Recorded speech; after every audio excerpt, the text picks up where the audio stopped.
하나님의 말씀 같이 읽겠습니다. 하나님의 말씀 사도행전 28장 30절에서 31절입니다. 신약성경 사도행전 28장 30절에서 31절 두 절의 말씀. 사도행전 28장 30절 31절 두 절 같이 읽겠습니다. 바울이 온 이태를 자기 셋집에 머물면서 자기에게 오는 사람을 다 영접하고 하나님의 나라를 전파하며 주 예수 그리스도에 관한 모든 것을 담대하게 거침없이 가르치더라. 아멘. 요 본문을 두고 지금 우리가 쓰고 있는 성경이 개역 개정판 성경인데요. 이게 2007년인가 2006년부터 이제 쓰게 된 번역본입니다. 그 전에 쓰던 개역 한글판 버전에서는 뭐라고 하고 있느냐면요. 사도행전 28장 30절 31절 두 절을 제가 읽겠습니다. 바울이 온 이태를 자기 셋집에 유하며 자기에게 오는 사람을 다 영접하고 담대히 하나님 나라를 전파하며 주 예수 그리스도께 관한 것을 가르치되 금하는 사람이 없었더라. 아멘. 그래서 제가 오늘 성경 두 개를 갖고 여러분과 함께 읽은 겁니다. 개역 한글판. 그래서 예전에 쓰던 성경 버전에 금하는 사람이 없었더라. 그 단어를 가지고 오늘 제목이 나왔습니다. 막지 못하는 복음입니다.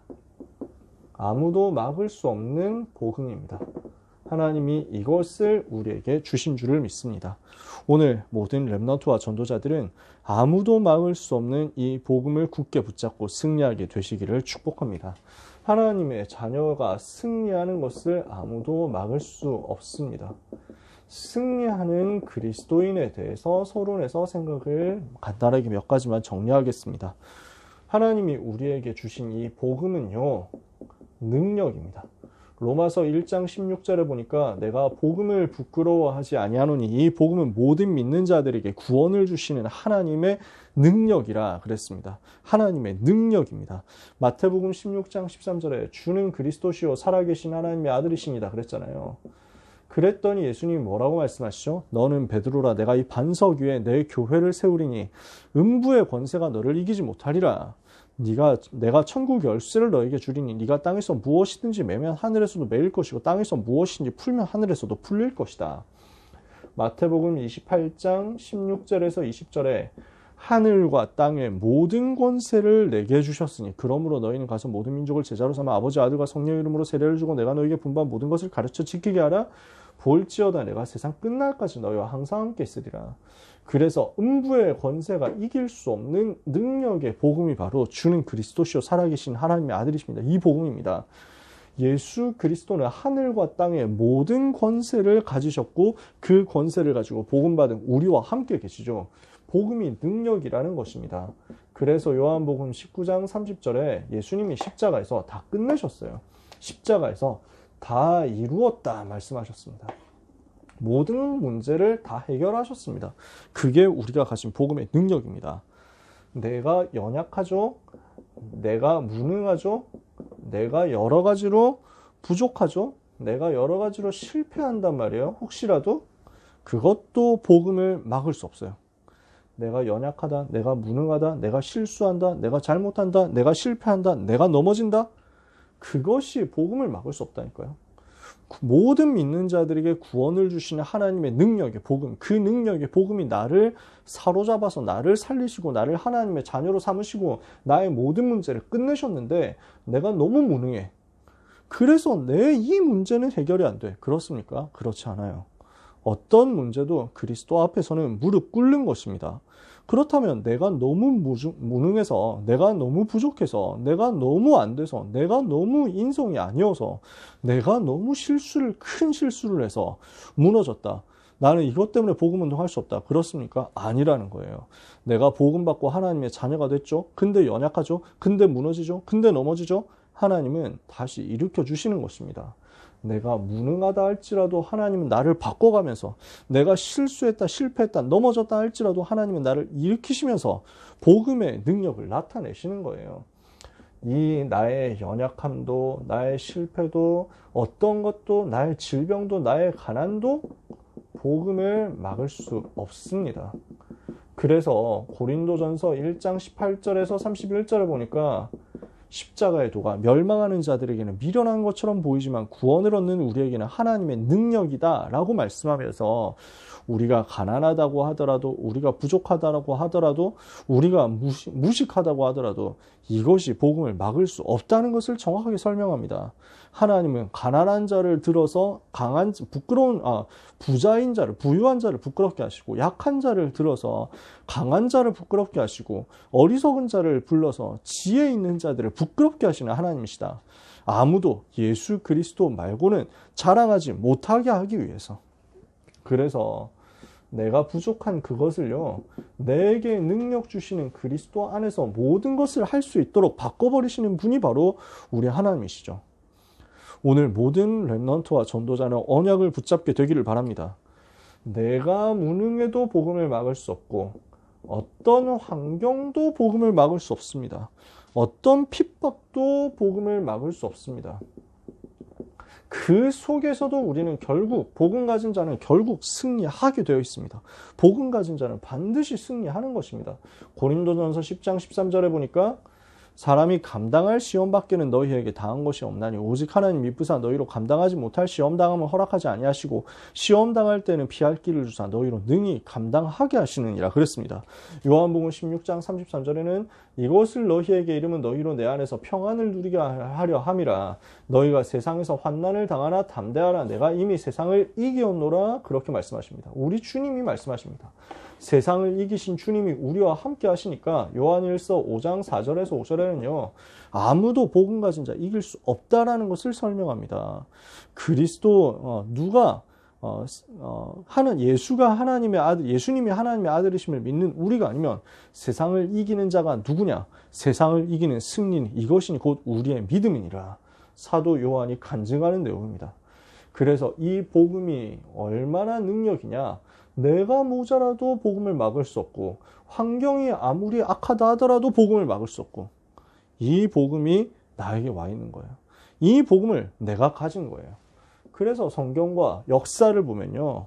한 번도 복음은 막힌 적이 없다는 것을 볼 수 있습니다. 단 한 번도 복음을 막은 적이 없었습니다. 복음이 일어난다 했을 때 그 복음 운동을 꺾을 수 있는 것은 없었단 말이에요. 애굽 시대에 출애굽기 3장 18절에 복음 가진 하나님의 자녀들이 일어나니까 그 모든 세계의 권력을 가지고 있었던 애굽의 파라오가 막을 수 있었느냐? 못 막았습니다. 어떤 것을 가지고도 이 복음 운동을 막지를 못했어요.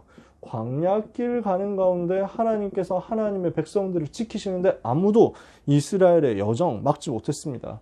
블레셋으로 일어난 전쟁 시대 여러 가지로 고난 왔습니다만 사무엘과 다윗이 복음 가지고 일어나니까 이 사람들을 막지를 못했어요. 골리앗도 다윗을 이길 수가 없는 거예요. 복음 가진 사람은 못 이기는 거예요. 아람 나라가 일어나서 전쟁 계속 일으키면서 이스라엘을 공격하고 괴롭히는데 복음 가진 하나님의 자녀, 전도자, 엘리사 일어나고 바알에게 무릎 꿇지 않은 7천 남은 자, 렘넌트 제자들이 일어나서 도단성 운동 펼치니까요. 이길 수가 없는 거예요. 싸우지 않았는데 아람이 굴복되는 역사가 일어난 겁니다. 나중에 어떻게 됐습니까? 바벨론에 포로로 끌려가게 되었는데 그 막강한 권력을 가진 바벨론 왕 느부갓네살이 우상 앞에 절할 수 있도록 다니엘의 세 친구를 꺾을 수 있었느냐? 못한 거예요. 막을 수가 없는 것입니다. 막강한 권력을 가지고 총동원해서 다른 신에게 기도하면 사자굴에 집어넣겠다는데 막을 수 있었습니까? 다니엘이 기도하는 것을 막지 못했습니다. 그리고 다니엘과 다니엘의 세 친구 그 불 속에서 그 사자굴 속에서 하나님께서 건져내시고 주의 천사를 거기에 파송하셔서 하나님의 자녀, 전도자, 주의 백성들을 보호하시는 것을 아무도 금지할 수가 없었단 말이죠. 이걸 오늘 우리가 언약으로 붙잡는 겁니다. 시대마다 최고의 강대국이 일어나서 우상을 가지고 전 세계를 재앙으로 몰고 갔습니다. 근데 그 강대국 앞에 하나님은 아무 힘이 없어 보이는 렘넌트를 일으키셨어요. 우상을 가지고 전 세계를 재앙으로 몰고 가는 강대국 앞에 렘넌트가 일어서서 아무것도 가지고 있지 않은 것 같지만 그러나 복음 하나를 가지고 있었는데 이 렘넌트 일어나서 세계 살리는 것을 아무도 막을 수 없었단 말이죠. 왜냐? 복음을 막을 자가 없거든요. 복음화 운동, 전도, 선교 막을 수 있는 자 없단 말이죠. 복음 가진 렘넌트를 아무도 막을 수 없는 이유, 복음 아니면 강대국가 전 세계 살릴 길 없으니까요. 이 복음 전하는 전도자 렘넌트 아무도 막을 수 없어요. 전도, 선교 아니면 재앙을 못 막으니까요. 그래서 우리 렘넌트와 전도자들은 기억해야 되겠습니다. 이 시대 어떤 강대국, 어떤 개인, 어떤 조직, 어떤 권력이라고 하더라도 어떤 누가 일어나서 무엇을 가지고 교권을 가지고 아니면 뭐 정치를 가지고 경제를 가지고 문화를 가지고 사상을 가지고 이념을 가지고 무엇으로 한다고 할지라도 복음을 막을 수는 없다.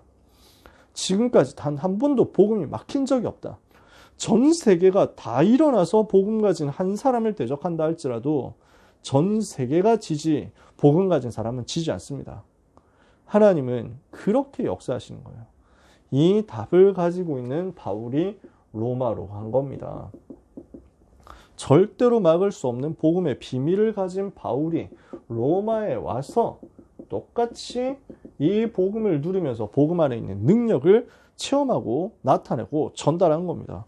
지금 바울은 로마 시민권을 가진 사람이죠. 그래서 이걸 가지고 가이사에게 상소해서 재판을 받을 수 있게 됐습니다. 그래서 그 로마 시민권자의 권리를 가지고 로마에 왔습니다. 여기에서 2년 동안 셋집에 머물렀습니다.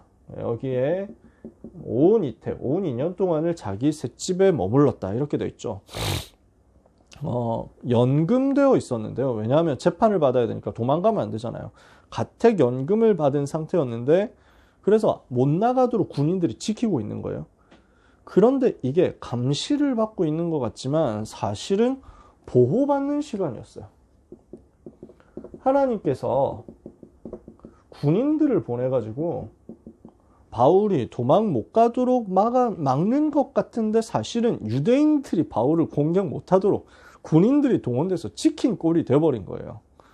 바울이 자유 없이 2년 동안 그 셋집 밖으로 못 나갔죠. 그러나 상관이 없어요. 바울은 거기에 갇혀 있는 것 같지만 제자들이 이미 준비되어 가지고 이미 로마 전역에서 활동하고 있는 거예요. 이 제자 팀들이 와가지고 먼저 사역을 로마에서 해서 바울이 오기 전에 중요한 사람들을 다 접촉해놨습니다. 예비된 사람들을 다 찾아놨습니다. 이 사람들을 바울에게 데리고 와요. 그래서 자기에게 오는 사람을 바울이 다 영접했다. 이렇게 성경이 설명하죠. 바울이 2년 동안 자기 셋집에 머물면서 자기에게 오는 사람을 다 영접했다. 이렇게 하면서 무엇을 했느냐? 자기에게 오는 사람들에게 전도 대상자를 보내기도 하고 아니면 이미 예수님 영접한 사람을 양육해달라고 보내기도 하고 아니면 어떤 경우에는 완전 확립된 사람인데 이 사람을 제자 훈련시켜달라고 보내기도 하고 여러 종류의 사람들이 오죠. 이 모든 사람들에게 정확한 복음을 전달한 겁니다. 주 예수 그리스도와 하나님의 나라에 대해서 가르쳤다. 그렇게 성경이 써 있는 거죠. 2년 동안 셋집에 있으면서 보호를 받으면서 그 바울을 감시하는 시위대 군인들에게 근위대 군인들에게까지 이 복음이 증거되게 된 것입니다. 그래서 시위대 사람들 군인들까지도 복음 받았다라는 것을 빌립보서 1장에서 바울은 간증합니다. 그러면서 복음과 말씀이 점점 퍼져나가는데 아무도 막지 못했습니다. 전도운동, 로마 복음화 운동에 금하는 사람이 없었더라. 옛날 성경에 이렇게 되어 있죠.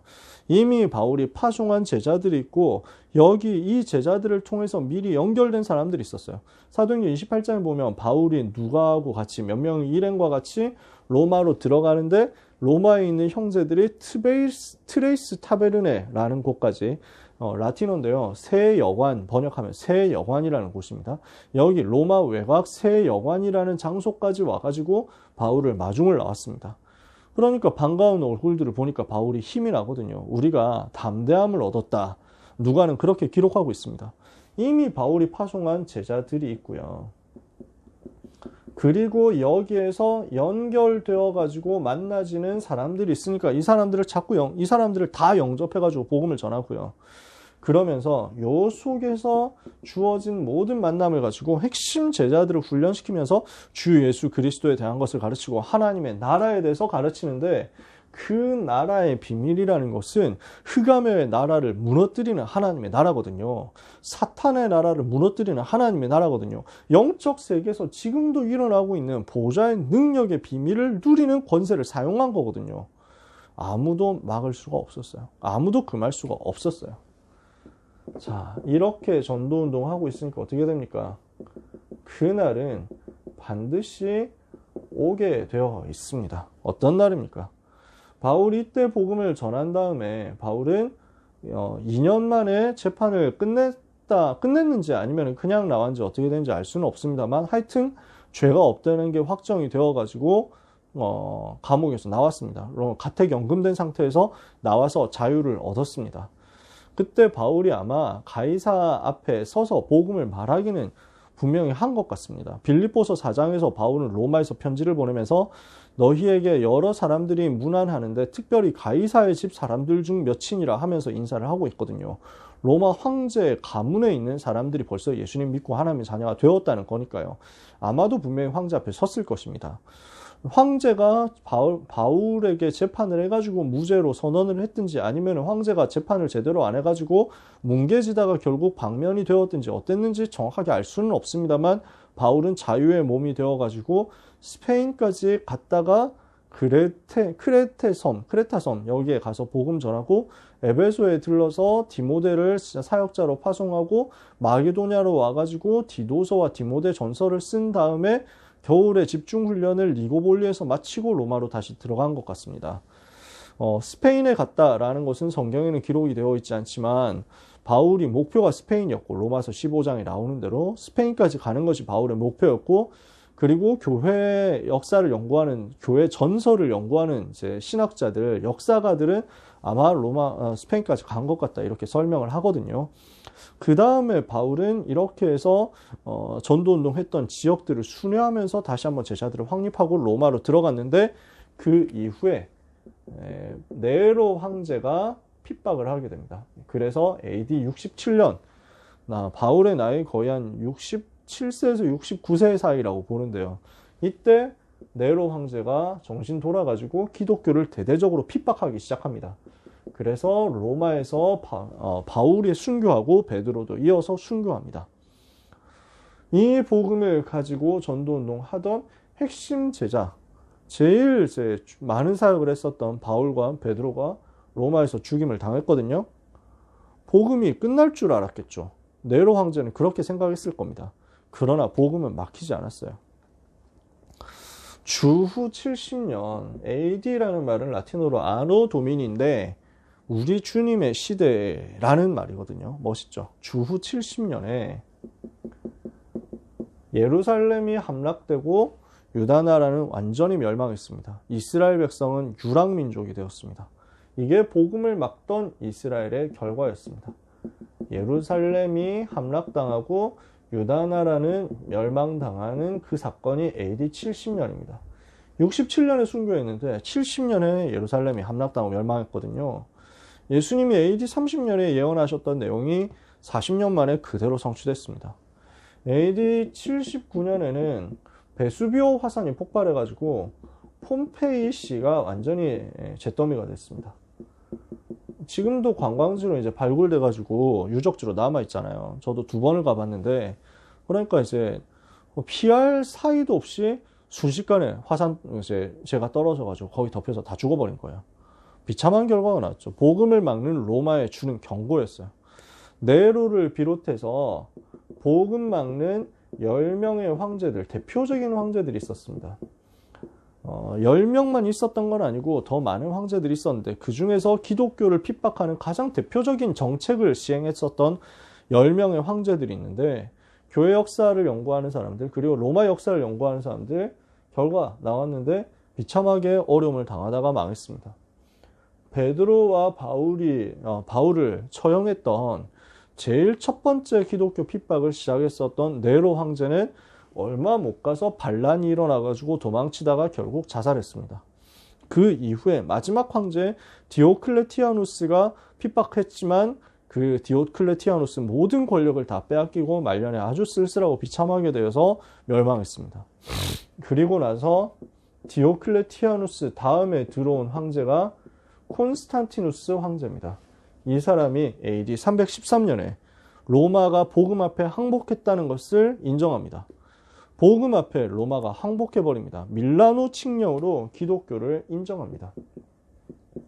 더 이상 기독교를 믿는다, 예수 믿는다고 해서 처벌하지 않겠다. 마음껏 믿어도 좋다. 기독교인 되어도 좋다. 기독교인 되는 것 자유를 허락한다. 그리고 우리 엄마가 기독교인이다. 이렇게 합니다. 그리고 나도 기독교인이다. 이렇게 얘기합니다. 항복해버렸습니다. 381년에는 테오도시우스라는 황제가 아예 기독교를 국교로 선언하기까지 됩니다. 물론 그 이후에 문제가 오기 시작합니다. 복음 운동해야 되는데 권력으로 기독교를 강제로 전달하게 됐으니까요. 그러나 어찌됐건 간에 완전히 복음 앞에 로마가 무릎 꿇었다는 것을 이만큼 더 확실하게 보여주는 사건은 없겠죠. 역사적 증거입니다. 무엇을 말합니까? 전도운동, 복음화운동 완성되어서 전 세계에 살아나는 그날은 반드시 온다는 것입니다. 사단이 아무리 복음을 방해하고 핍박한다고 할지라도 복음이 막히지 않는다는 사실을 여기에서 이렇게 우리는 역사를 통해서 봤습니다. 이 시대에 우리는 또 복음운동 하는 거예요. 그 세계복음화의 날은 반드시 오게 되어 있습니다. 요때 세계복음화가 완성되지는 않았어요. 하나의 모델을 하나님이 우리에게 보여주신 거죠. 로마가 복음 앞에 무릎 꿇는 것을 하나님이 보여주심으로써 그 후대에 우리가 전도운동 해야 되는 바톤을 이어받는 다음 세대 전도자들에게 소망을 주신 거예요. 하나님께서. 받지 않냐. 전 세계를 지배하고 무릎 꿇렸던 로마도, 기독교를 250년 동안 핍박했었던 그 로마도 결국 복음 앞에 무릎 꿇지 않았느냐. 이 복음 가지고 전 세계로 가라. 한 번도 복음 못 들은 현장으로 가라. 전 세계로 가서 모든 민족에게, 모든 종족에게 복음을 전달해라. 주님은 그렇게 말씀하시는 것입니다. 전 세계가 살아나는 그날은 반드시 옵니다. 그때까지 결코 낙심하지 말고 묵묵히 여정을 가면 됩니다. 결론입니다. 여러분이 아무도 막을 수 없는 사람이 되시기를 바랍니다. 그 어느 누구도 막을 수 없는 그 사람. 누가 그런 사람입니까? 바울이 오늘 31절에서 보여줬습니다. 주 예수 그리스도와 하나님의 나라에 대해서 가르치고 전파하는데 금하는 사람이 없었다. 그래서 여러분 이 세 가지 하시기 바랍니다. 주 예수 그리스도에 대해서 여러분이 완전 정리가 되어야 됩니다. 참 왕, 참 선지자, 참 제사장 되신 그리스도, 그분 외에는 구원자가 없습니다. 예수 외에는 사탄의 권세, 죄의 저주, 지옥의 배경 이길 자가 없습니다. 예수님만이 사단의 권세를 멸하시고 죄의 저주에서 인간을 대속하시고 하나님만은 길을 여신 그리스도시고 모든 문제 해결자십니다. 그 유일성을 분명히 여러분의 것으로 붙잡아야 됩니다. 그리고 그 예수님이 그리스도신데 나의 주인이시다. 주 예수 그리스도잖아요. 이것을 여러분이 붙잡으셔야 됩니다. 예수님은 그리스도시요 나의 주인이시다. 이게 여러분에게 완전히 정리되어야 됩니다. 두 번째, 하나님의 나라에 대해서 바울이 뭘 전파했죠? 주 예수 그리스도와 두 번째, 하나님의 나라에 대해서 무엇을 하라는 겁니까? 성삼위 하나님이 주시는 그 복음의 능력 역사 체험해라. 말씀으로 역사하시는 성부 하나님, 복음으로 역사하시는 성자 하나님, 능력으로 권능으로 역사하시는 성령 하나님께서 나에게 오늘도 영력, 지력, 체력, 경제력, 인력 주고 계십니다. 이제 그 하나님께서 주시는 은혜를 따라서 보좌에서 나에게 임하는 역사가 있습니다. 어떻게 됩니까? 보좌, 시공간 초월, 237 빛이라는 세 가지 초월, 하나님의 형상, 하나님의 생기, 에덴의 복이라는 세 가지 생명운동, 나와 교회와 업에 대한 세 가지 전무후무의 증거, 9가지 보좌의 축복, 9가지 세팅이죠. 이제 이 힘을 가지고 이제는 시대를 살리는 역사로 가는 겁니다. 개인을 살리고 제자화하고 교회를 살리고 중직자 세워서 시스템 만들고 지역 살리고 그리고 렘넌트 세워서 미래 살리는 것이죠. 이게 시대 살리는 역사거든요. 성삼위 하나님의 역사, 보좌의 능력의 역사, 시대 살리는 역사. 그래서 이것을 우리가 삼구삼이라고 합니다. 그렇죠? 성삼위 하나님 누리고 보좌의 세팅을 누리고 시대 살리는 능력 누려라. 이것이 하나님의 나라를 우리가 현장에서 누릴 수 있는 힘입니다. 이걸 가지고 가르치고 전파하는 사람은 아무도 막을 수 없습니다. 바울이 그랬거든요. 주 예수 그리스도와 하나님 나라에 대해서 가르치고 전파하는데 아무도 막을 수 없었다. 그래서 여러분, 우리는 계속 스케줄 정해서 기도하는데 전도 대상자를 위해서 기도해야 되겠습니다. 스케줄을 정해서 정시로 기도하는데 진짜 우리가 가르치고 전파해야 되니까 우리를 통해서 복음 받아야 될 그 사람, 내 옆에 있는 그 사람을 위해서 기도해야 되겠죠. 전도 대상자를 위해서 기도하고요. 이걸 위해서 나의 오늘에 집중하는 거예요. 나의 업에 집중하는 거예요. 그래서 스케줄 정해서 기도하면서 24로 집중하는데 하나님은 25로 역사하시고 영원의 작품이 남도록 만드십니다. 하나님이 주시는 힘으로 나의 오늘을 작품으로 만드는 거예요. 나의 오늘의 학업을, 나의 오늘의 기능을, 나의 오늘의 직업 산업을 작품으로 만들어라. 영원히 남습니다. 이 사람은 막을 수가 없죠. 주 예수 그리스도와 하나님의 나라에 대해서 가르치고 전파하는데 그 많은 사람이 없었더라. 아무도 막을 수 없는 복음의 능력 역사가 나를 통해서 나타나므로 나 자신이 세상이 감당하지 못하는 히브리서 11장 38절의 사람, 아무도 막을 수 없는 전도제자 되는 은총이 우리 모든 주의 자녀들에게 있게 되기를 예수 그리스도 이름으로 축복합니다. 기도하겠습니다. 하나님 감사합니다. 아무도 막을 수 없고 아무도 금할 수 없는 이 생명운동, 이 복음운동, 이 말씀운동이 이제 우리를 통해서 현장에 일어나게 될 것을 믿고 하나님께 감사드립니다. 주 예수 그리스도 바르게 알고 누리게 하옵소서. 하나님의 나라 누리는 실제 기도가 되어지게 하옵소서.